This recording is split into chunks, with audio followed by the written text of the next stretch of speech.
Acusaciones constitucionales. Y para seguir comentando sobre la mesa directiva podemos empezar a conversar con Luis Valdés y Víctor Andrés García Belaúnde, excongresistas de la República, y además de dos partidos importantes que están representados en el Congreso de la República, y entendemos que APP apunta a presidir la mesa directiva, esta siguiente mesa directiva. Y yo le he arrojado algunos nombres.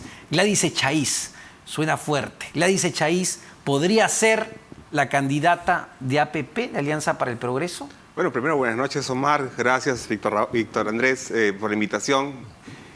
Has mencionado nombres importantes dentro de la política nacional y también, no cabe duda, en el Parlamento. Tenemos a Gladys Echaíz, al mismo general Roberto Quiabra, a Eduardo Salugana, a Lady Camones. Todos ellos políticos que tienen ya una trayectoria, una experiencia, ¿no? Y que deberán pasar por el escrutinio no solamente del Parlamento, sino también del partido político al cual también represento y soy parte, aparte del Consejo Ejecutivo Nacional de Alianza para el Progreso, y después hacer una evaluación. Digamos, creo que como partido estaremos en la posibilidad de tomar una decisión que no cabe duda que el presidente del partido, César Acuña, participará de todas maneras en la toma de esta importante decisión. Pero es verdad que el candidato de César Acuña es o Lady Camones, que está actualmente en la mesa directiva, o Eduardo Salugana, que no le gusta mucho la idea de un independiente presidiendo la mesa directiva. No, yo creo que en Alianza para el Progreso siempre el debate es amplio, ¿no? Analizamos cada uno de los cuadros, de los perfiles, sobre todo aquellos que van a aportar, sobre todo en momentos que se nos avecinan. Creo que nadie tiene hoy duda de que los momentos que se vienen políticamente son complejos, son difíciles, y necesitamos una persona con cierto grado de sensatez que pueda tomar decisiones en ese tipo de momentos por el bien de todos los peruanos, ¿no? ¿Es, Víctor Andrés García Belaúnde, APP la que debería llevar y presidir la mesa directiva? A ver, en el Congreso, como es un Congreso muy fraccionado, donde hay muchas fuerzas políticas que le integran, es un foro democrático, donde se tiene que llegar a acuerdos para poder manejar este carro complejo que es el Congreso. Se hizo un acuerdo hace un año prácticamente. Sí. Yo estuve cercano a las decisiones finales, y APP apoyó a Acción Popular y los dos fuerzas políticas también para que presida Acción Popular la mesa directiva, y el compromiso era que el año siguiente iba a ser APP y así sucesivamente, el resto de las bancadas. En este acuerdo, que yo recuerde, no participó Fuerza Popular, por lo tanto ellos se abstuvieron, sí, y en buena hora, porque eso facilitó las conversaciones. Entonces, yo creo que los acuerdos hay que respetarlos. No sé si hubo algo escrito, no creo que no hubo nada escrito, pero el acuerdo hay que respetarlo. Yo creo que ahora le toca a APP. Ahora, APP puede escoger de uno de los 15 a uno de ellos. Lo lógico sería que escoja a uno de sus 15 de común acuerdo con los otros también, para no imponer a un candidato que sea un poco hostil a una de las bancadas. Tampoco es lo ideal. El caso de Mari Carmen Alba no hubo ningún problema, porque APP y el resto de bancadas aceptaron que había Acción Popular y aceptaron a Mari Carmen por ella. Si hubiese puesto Acción Popular, hubiese propuesto a otra persona, probablemente le hubiesen dicho que no. ¿Pero cree que haya congresistas en APP que generen ciertas resistencias? No lo sé, porque no estoy en el Congreso, pero los nombres mencionados, me parece que la señora Echaíz es una mujer ha sido fiscal de la Nación, tiene mucho prestigio. Quiabra también ha sido soldado, ha sido decán del presidente Belaúnde, yo lo conozco de que cuando era decán del presidente Belaúnde, y es un hombre también muy valioso. A Salguarda también lo conozco, hemos sido parlamentarios antes. Y la señora Camones, a quien no conozco, me parece que se ha desempeñado bastante bien como vicepresidenta.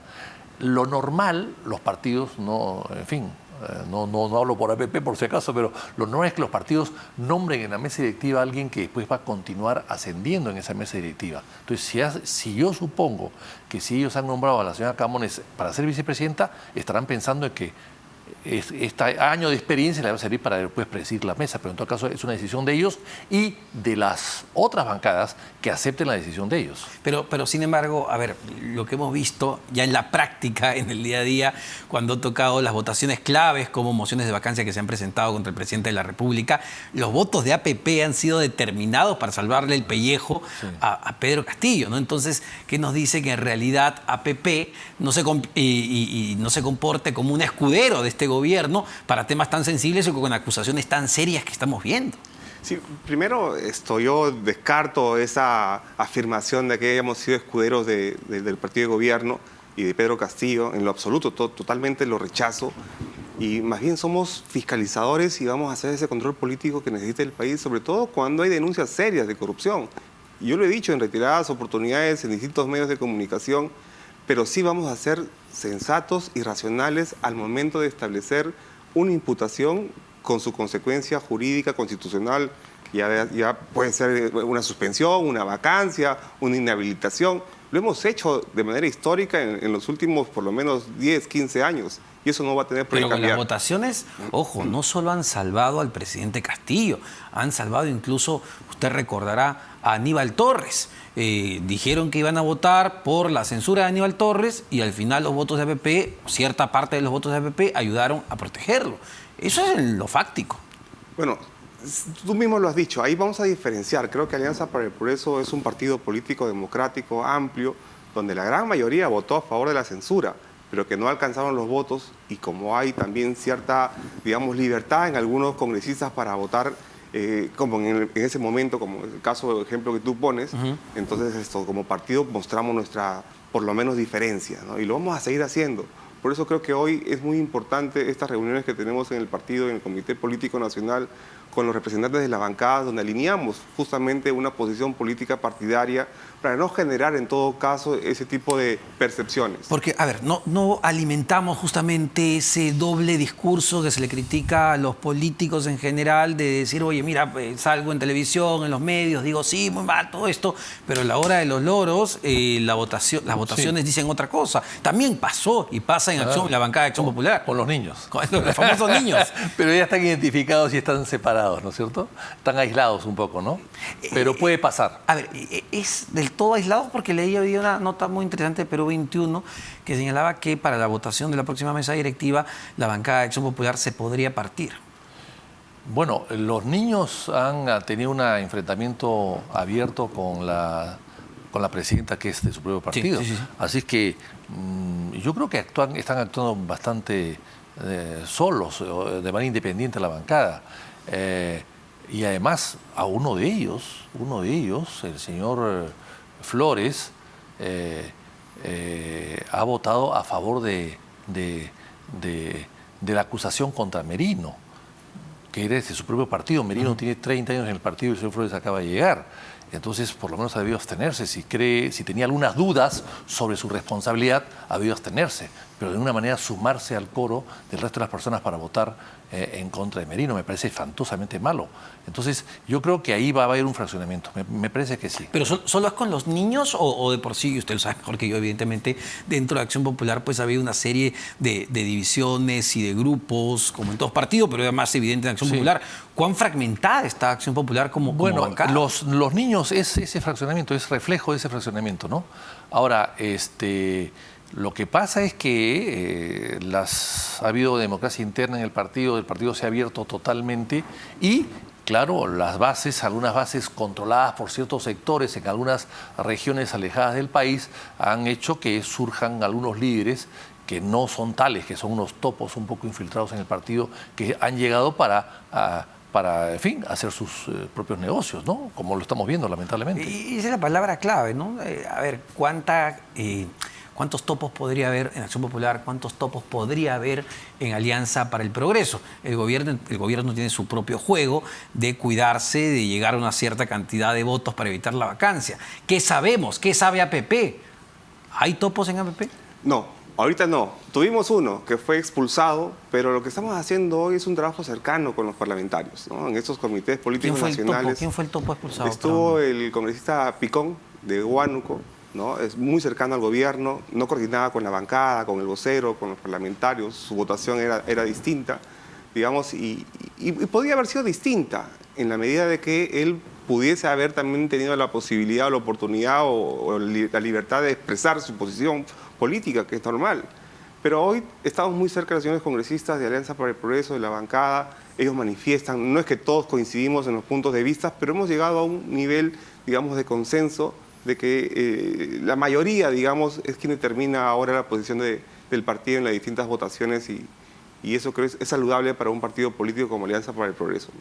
Porque, a ver, cuando vemos ya las encuestas y uno dice, ¿qué es lo que pasa acá? Porque incluso, según la mayoría de encuestadoras, el desprestigio del Congreso actual es incluso mayor que la del presidente de la República. Entonces uno dice, ¿cuál es la razón? ¿Qué están haciendo? A ver, pero es importante lo que usted ha dicho. El prestigio del Parlamento está a la par de malo que el Ejecutivo. En otras partes del mundo, en Europa, en España, en Francia, en Italia, inclusive hasta en los Estados Unidos, el Congreso también tiene muy poca aceptación. Pero sí tiene mucha aceptación la justicia, la policía, el Ministerio Público. En el Perú no. En el Perú, igual que el Parlamento y el Ejecutivo, están las fuerzas policiales, está el Ministerio Público, está el Poder Judicial. Y eso es preocupante. No nos debemos preocupar si el Congreso está mal, porque el Congreso se renueva cada 5 años, se van todos. El problema es lo que siempre queda, que es el Poder Judicial, el Ministerio Público y la Policía. Y ese prestigio y ese respaldo es casi negativo, tan mal negativo como con el Congreso. Eso es lo que nos deberíamos preocupar. Estamos solamente preocupándonos en el desprestigio del Congreso, de acuerdo. No, y también del Ejecutivo. Da bien, de acuerdo. Pero no es suficiente. El Ejecutivo y el Congreso se renuevan cada 5 años. Las fuerzas policiales, el Ministerio Público, el Poder Judicial no se renuevan cada 5 años. Y ahí se quedan. Entonces yo creo que hay que pensar mucho en una reforma total y un mejoramiento de las condiciones de las instituciones para que tengan un mayor respaldo y credibilidad ante la ciudadanía. Pero les pregunto, dado que lo mencionan, ¿no?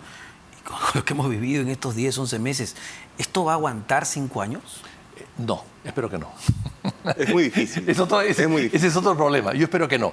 Yo espero que haya un adelanto de elecciones. Yo presenté, como lo he dicho en unas oportunidades, a la semana que subió Vizcarra al poder, presenté un proyecto de ley para adelantar elecciones generales. Si eso se hubiese aprobado en su momento, que fue rechazado por casi todos, no hubiésemos tenido cierre del Congreso, no hubiésemos tenido vacancia presidencial, no hubiésemos tenido 5 días de un gobierno de Merino y los meses de un gobierno de Sagasti, y probablemente no hubiésemos tenido a Castillo tampoco. Pero no tuvimos la visión futura de que había en una crisis buscar una salida. Y la salida de las crisis en democracia son elecciones generales. Exacto. A ver, si lo pregunta usted, señor Valdés, ¿cuál debería ser la salida? APP tiene igual que Acción Popular, pero APP tiene o están en el centro y pueden mover la balanza hacia un lado o hacia el otro. Dado lo que conocemos en este momento, las investigaciones en torno al presidente, y no solo en torno al presidente, lo que acusa el Ministerio Público es bastante serio. Hay una organización criminal que ha tomado por asalto el Ejecutivo, es lo que señala el fiscal Pablo Sánchez. ¿Cuál debería ser la salida? ¿Qué plantea PP? ¿Hacia dónde ven más allá de, digamos, del sueldo de los congresistas? Mira, yo creo que nadie en el Perú puede avalar un acto de corrupción. Y si esos están acreditados, la vacancia tiene que ser la consecuencia. Porque no podemos permitir, ¿no?, ni aceptar a un gobernante corrupto. Porque eso, digamos, deslegitima a la gobernabilidad, a la institucionalidad y sobre todo decae la esperanza del pueblo. Lo que quiere el pueblo, la población, es justamente tener autoridades probas que se preocupen y se dediquen por generar el desarrollo de sus pueblos. Y si vemos presidentes y autoridades que entran al gobierno, entran al poder a robar, ¿no?, y en todo caso a despreocuparse de las necesidades de la población, vamos en una decadencia democrática y eso es lo último que tenemos que esperar. ¿Para usted Pedro Castillo es un gobernante corrupto? Totalmente. Y lo he dicho y lo ratifico y lo confirmo. Por eso que las instituciones, ¿no?, democráticas, como el Ministerio Público, el Poder Judicial, el Parlamento y el control político, tienen que hacer su trabajo. Por eso que también saludo que el presidente Castillo, por lo menos en las últimas horas, se haya puesto de derecho ante la Comisión de Fiscalización.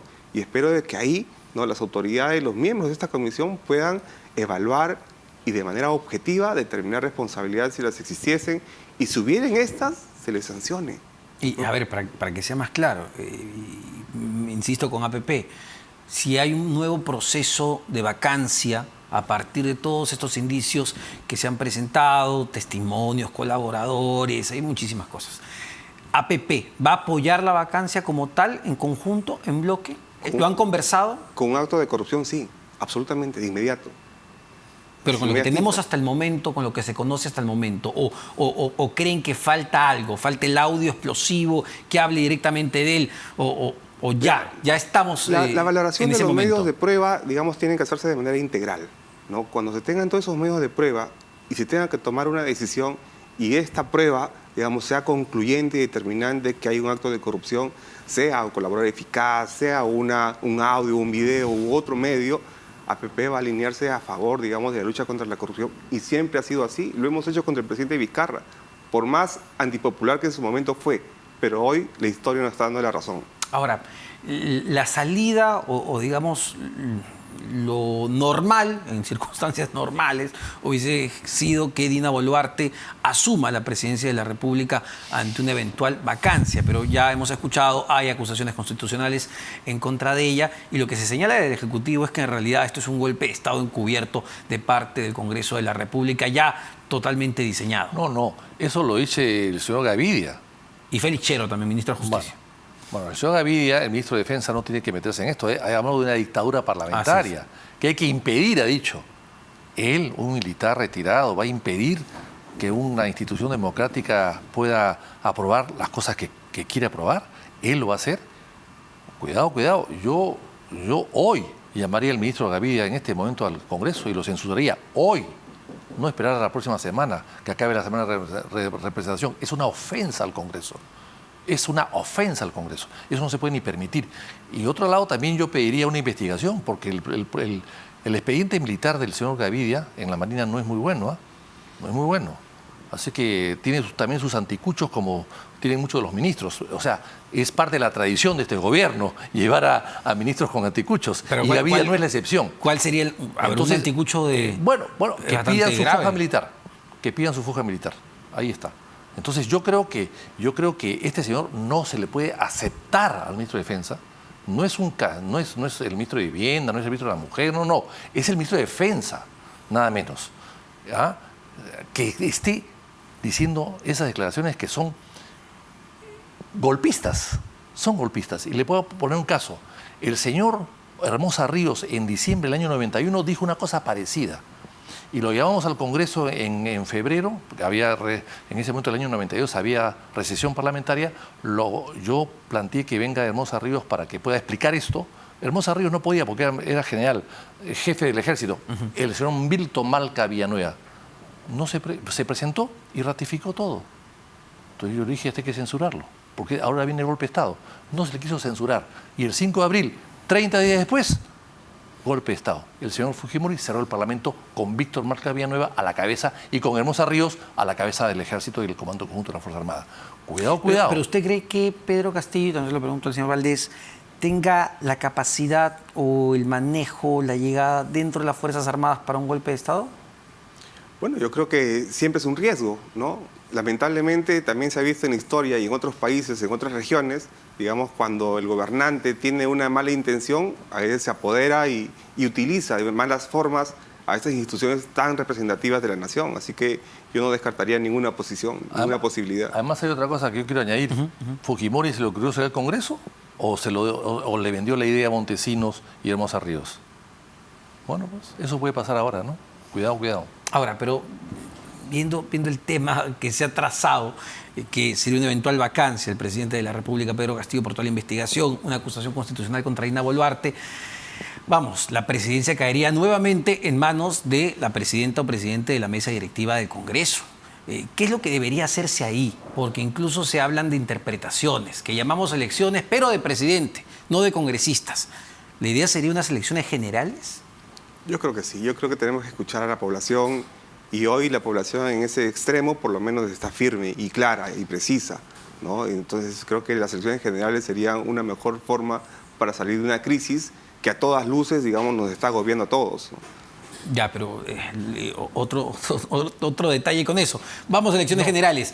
¿Qué nos garantiza que lo que venga después sea mejor? ¿No? Sí, o sea, ¿cómo mejoramos la oferta política de parte de sus propios partidos políticos? Bueno, yo quiero añadir algo a lo que ha dicho Lucho, en el sentido de que la Constitución habla de que si el Congreso vaca al presidente, viene el presidente del Congreso que tiene que llamar a los 6 meses elecciones, ¿no? Claro, se supone que como el vacado es el presidente y no el Congreso, el presidente es el que se va y regresa con unas nuevas elecciones y el Congreso no, se queda, porque el vacado ha sido con el presidente, no el Congreso.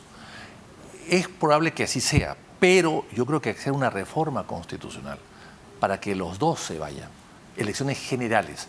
¿Qué garantiza que salga un mejor presidente y un mejor Congreso? Supongo que la madurez del pueblo, ya se habrá dado el pueblo cuenta después de 2 años que tiene que elegir mejor. Y yo creo que van a ser elegidos mejor. Y finalmente las fuerzas políticas tendrán que ponerse de acuerdo para no poner 18 candidatos como ha sido la última vez, sino pues 2 o 3 o 4 candidatos como máximo, ¿no? Y también mejorar la parte de la oferta política. Es decir, y los congresistas también una selección más adecuada, ¿no? Claro, recordemos lo que ocurrió el año pasado. No gana en primera vuelta ni Keiko Fujimori ni Pedro Castillo. Gana el voto blanco y viciado. La gente, es decir, Pero, mayoritariamente sí. no quería a nadie. Omar, hoy las condiciones están dadas para que la ciudadanía se vuelque en pleno a los partidos políticos. Hoy los partidos políticos son mucho más democráticos que antes y hoy cualquier ciudadano puede inscribirse y participar en la vida política de su país. Lamentablemente todavía no tenemos esa identidad o esa conciencia ciudadana de participar en el desarrollo del país y tiene que hacerse a través de los partidos políticos. Por eso la importancia de fortalecerlos, ¿no? Sobre todo convocando a la ciudadanía en pleno. Y finalmente hay que modificar el Jurado Nacional de Elecciones. Ese jurado no puede seguir como está. Ese es clarísimo. ¿En qué sentido? Pero justo la embajadora de los Estados Unidos le ha dado, pues, con esa fotografía, un espaldarazo tanto a la OMPE como al jurado, ¿Y ¿no? quién es ella para dar espaldarazo? Pero ¿cómo interpreta diplomáticamente? O sea, el presidente de un pueblo del Estado va a tocar la puerta a la embajada americana para que lo respalde. ¿En qué país estamos? ¿O somos acaso una republiqueta bananera? No, pues. Pero ¿cómo interpretó esa foto? Bueno, porque está huérfano de apoyo y se va a buscar a los americanos para que lo ayuden.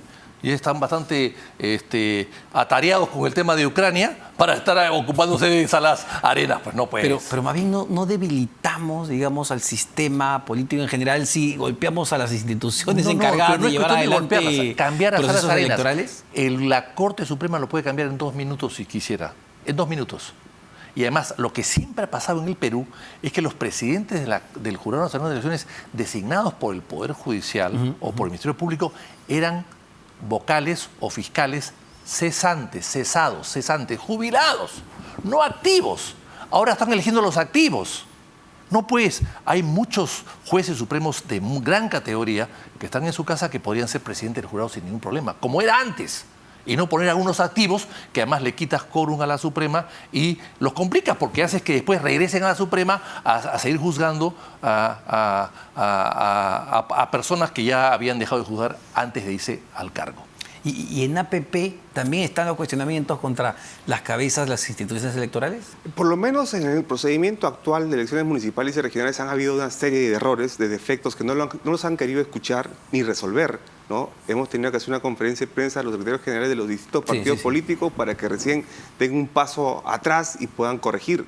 Entonces no podemos llegar a ese nivel. Por eso que nuestro llamado al presidente del jurado es que escuche a los partidos políticos, ¿no? Porque son los actores más importantes frente o dentro de este proceso electoral que se avecina. Y mientras no evidencien y no se corrijan esos problemas, lamentablemente, ¿qué nos esperan los resultados de enero, de octubre de este año, ¿no? Hubo más de un problema, ¿no? El último tuvo que ver con los plazos, se tuvo que ampliar por 72 horas las inscripciones, porque se tenía que hacer de manera virtual. Para favorecer al Partido Perú Libre, básicamente. ¿En qué sentido?